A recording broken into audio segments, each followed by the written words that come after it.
Hello, you're watching CryptoCoin.News. And on Bitcoin this week, CoinMarketCap aware of volume discrepancies, Chinese Bitcoin millionaires funneling funds abroad through real estate, UK police want more power to seize cryptocurrencies, and a man who predicted Bitcoin's rise says institutional investors are on their way.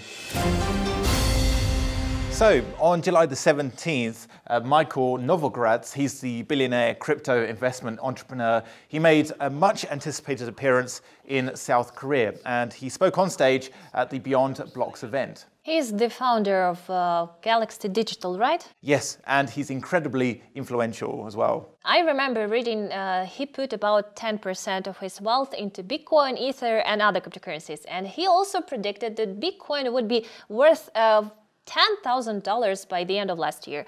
He was rather modest in his prediction. He was very modest. Anyway, apparently at the conference hall, it was packed. So in his speech, he spoke about a lot of things, but the main talking points really, he predicted that the mainstream market will take 5 or 6 years to embrace blockchain. He also said heading rapidly towards crypto, and this is in his words, was a herd of institutional investors. Well, we already seen venture capitalists dipping their toe in the water. Senior executives are coming under more and more pressure within their organizations to get involved. What else did Novogratz say? Well, he also spoke about barriers, actually. He said senior executives at the moment really have no precedent to follow. Well, you and I, we know that confidence is the key in the market. Yes, and in fact, he said it will take really a large institutional investor to, you could say, put their money where their mouth is, for others to feel comfortable in making moves into the crypto sphere. Well, this is what many analysts are saying, especially with the backdrop of this uncertainty in regulation. Oh, and actually, before I forget, on the sidelines of this event, the Beyond Blocks event, Michael gave an interview to The Street, the website, and they asked him, this is very interesting, how televisions and blockchain technology are similar. Can you guess how? Well, let me think.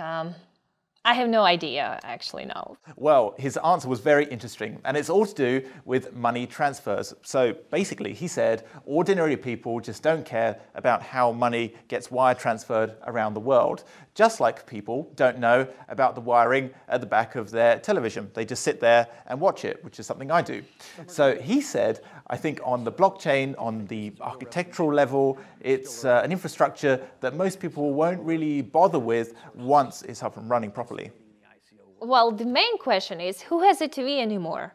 I do. And actually, I watched a very interesting story on the news the other day about British police seizing Bitcoin. Did you read about this? Yeah, this is the first actually, but I've watched it on YouTube. So last October, police in Surrey, which is near London, seized 295 Bitcoins from a convicted Latvian money launderer with links to organized crimes. And this guy went to jail, didn't he? Yeah, his name is Sergei Staresko. Now he's in prison, serving a 9-year sentence for drugs offenses and money laundering. You know, what I thought was fascinating about this story was how the police used Bitcoin. Yeah, the Surrey Police received about 20% of the ill-gotten gains from Staresko's crimes. They even set up a Bitcoin wallet, and then they used an offshore crypto exchange to transfer and convert the cryptocurrency. Wow, who says the police just do paperwork all day? Oh yeah, and that money will be used to top up the operation budget of the police force. So really a good result for the police.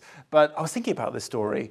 You know, these sorts of tales about fraudsters and gangsters using Bitcoin for criminal purposes, it's really easy to forget with these sorts of stories in the headlines that actually a lot of people took the risk in the early days of Bitcoin and they put their money in. Nowadays, they're extremely rich. Yeah, according to CoinDesk, California is now a favorite spot for wealthy Chinese investors.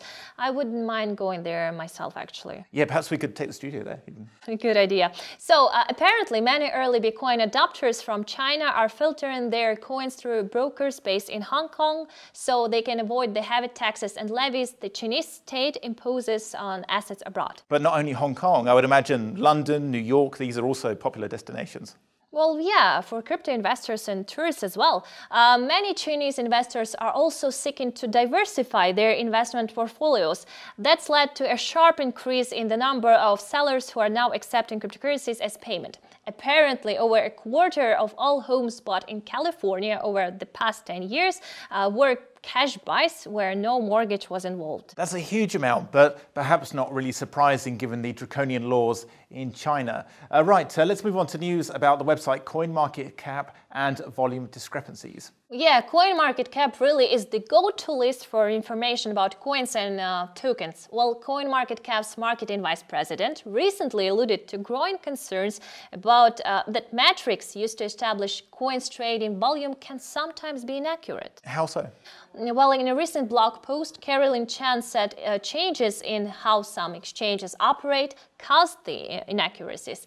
One example is transaction mining. That's where coins are mined when investors exchange coins, often using bots. So it sounds like a problem, but can CoinMarketCap do anything to improve their data accuracy? Well, they've promised to take a more transparent view of how coins are listed in the future. They've changed the listing requirements with regards to the volume factor that's been removed.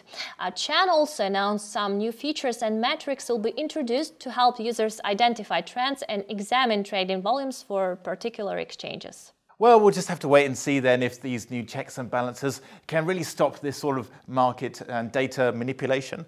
Okay, let's get to those prices. Yeah, Bitcoin has continued its impressive recovery after leaping in value at the start of the week. Yes, on Thursday, the coin opened at $7,378, almost $1,000 higher than the same day last week. Steady gains saw it close at $7,466. On Friday, the coin reached $7,594, its highest price since early June. However, a fallback saw it close at $7,354. Saturday saw steady gains, and by Sunday, trading was in the mid-7,000s again. With bullish signals this week, some of the doom and gloom that surrounded the cryptocurrency market has slipped away. However, there is a long way to go before the coin recovers from its losses in the past half year. And that's all we have for you on Bitcoin this week. I'm Tom Bell. I am Maria Vovchok. Don't forget to subscribe for more. And see you next time.